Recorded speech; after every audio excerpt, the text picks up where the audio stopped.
Film Mea Maxima Culpa, Molk v Božji hiši, govori o spolnih zlorabah, ki so se dogajale v katoliški cerkvi.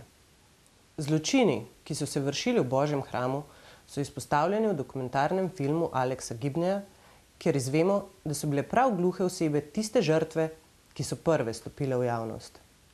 Prva tožba, ki je bila vložena proti pedofilskemu duhovniku, je bila vložena s strani gluhih oseb. Film prikazuje izjave žrtev, ki so obiskovale katoliško šolo za gluhe otroke in so bile spolno zlorabljene s strani tistega, ki so mu najbolj zaupale, duhovnika Murphyja. Edini zaveznik, ki so ga ti gluhi dečki imeli, je bil oče Murphy. Murphy se loti najbolj ranljivih, tistih, katerih starši niso poznali znakovnega jezika. Tako si zagotovi, da zlorabljeni dečki, katerih odnosi s starši so okrnjeni zaradi oteženega sporazumevanja, nimajo nikogar razen njega.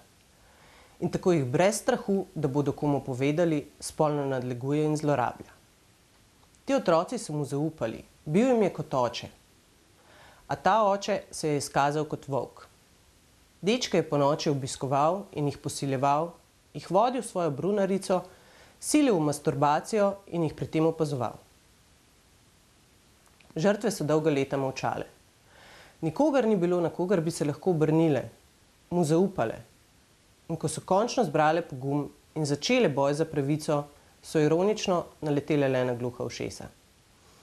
Priče so molčale, obtožbe so bile zavrnjene kot neverodostojne. Vatikan se ni odzval, še huje. Posiljevanje je prikrival in ščitil spolne kriminalce. Žrtve je silil v poravnave in skrival zbrane dokumente.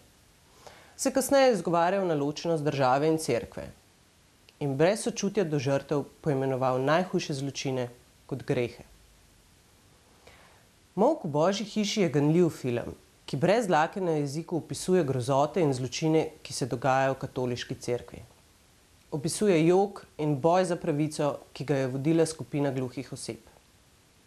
Ali kakor pravi sam režiser, bili so junaki vsakdanjega življenja.